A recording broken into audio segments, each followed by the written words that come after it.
was a stabling influence in not only their lives, but the lives of all with whom they rubbed shoulders.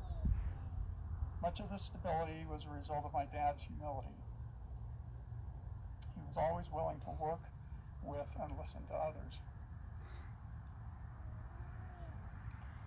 A couple of examples of this were time that I remember him describing when his brothers had two of them that had a rough life.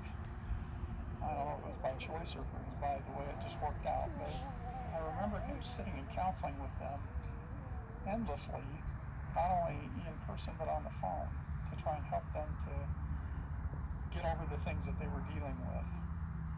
Another example of that was just the fact that every week, basically, when he and I went home teaching, was his willingness to sit and listen to me while we drove around for sometimes 3 or 4 hours and help me figure out what I was going to do in high school and what I was going to do from there on out. He always had a listening ear and was always kind in his advice.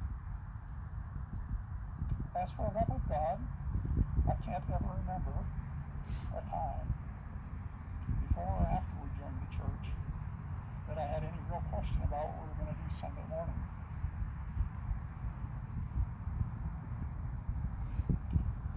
Church was a priority. God was a priority. Not only in his life, but always in our home.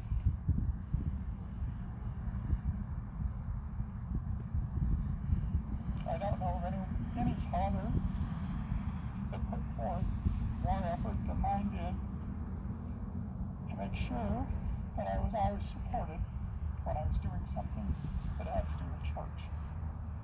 Never made me feel like I should be ashamed of doing that or ashamed of choosing to share my belief in God.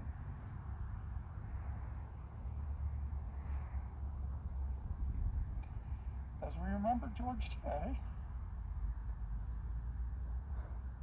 I hope and pray that we will each take time to think back on the memories we have of this amazing man in our lives and to remember the legacy we have to live up to.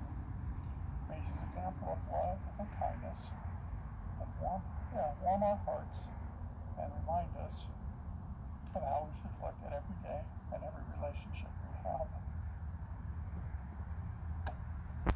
Thank you, Dad.